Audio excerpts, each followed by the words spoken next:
তবে এইটুকু আপনাদেরকে আমি বলতে পারি, আপনাদের যে বিশ্বাস, আপনাদের যে আস্থা আমার উপরে ছিল, তার খেয়ানত আমি কখনো করিনি।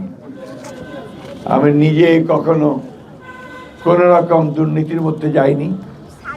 আমি রাজনীতিকে ব্যবহার করে আমি কখনো অর্থ উপার্জন করিনি।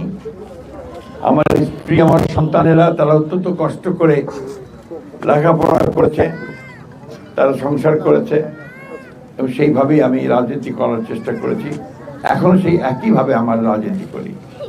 নির্বাচনের সততা এখন প্রায় চলেই গেছে, পালিয়ে গেছে। তা আমরা কিছু মানুষ এখনো চেষ্টা করছি সততাকে সামনে রেখে রাজনীতিটাকে করার জন্য। আমরা চেষ্টা করি, সবসময় পারি তা বলবো না, কিন্তু চেষ্টা করি। এখন তো আমি আসছি আপনাদের সামনে নির্বাচনের প্রার্থী হয়ে, আপনাদেরকে চাইতে এসেছি যে আপনাদের ভোটটা, যেটা আপনাদের একটা বিরাট আমানত, সেটা আপনারা আমাকে দেন। কেন দেবেন এই কথাটা আপনাদেরকে আমি আগেও বলেছি, আজকেও বলতে চাই যে আমি আপনাদের পরিচিত লোক, চেনা লোক।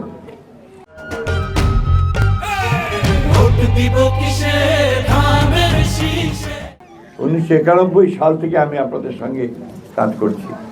তারও আগে 86 সাল থেকে আমি পৌরসভার চেয়ারম্যান ছিলাম। আমার বিরুদ্ধে অন্তত বলতে পারবে না যে আমি আপনাদের আমানত কোনোদিন খেয়ানত করেছি।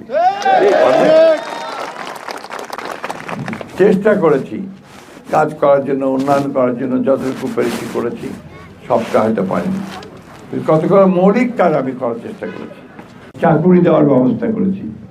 আমার এখন অনেক মানুষ আছে যারা আপনার আমাদের এই এলাকাতে বিভিন্ন ফার্মে, সরকারি চাকুরিতে বিভিন্নভাবে তারা কাজ কাম করার সুযোগ পেয়েছেন। অঙ্গীকার আপনাদের কাছে, সেই অঙ্গীকারটা হচ্ছে যে আমরা কাজ সৃষ্টি হয় এইরকম কাজ করতে চাই, অর্থাৎ এলাকাতে শিল্প প্রতিষ্ঠান করতে চাই। 15 বছর কিন্তু আমরা এই কথাগুলো আপনাদেরকে বলতে পারি নাই। কেন পারিনি আপনারা জানেন? আমাদেরকে পিটাইছে, শুধু মামলা মোকদ্দমা দিয়ে অস্থির করে রাখছে। সেই সময়টা পার হয়ে গেছে, আমরা এখন কাজ করতে চাই। আর সবাইকে নিয়ে আমরা কাজ করি। আপনারা সংগঠন গড়ে তুলবেন, সংগঠনের মাধ্যমে ইনশাল্লাহ আমরা এই কাজগুলো করতে পারবো।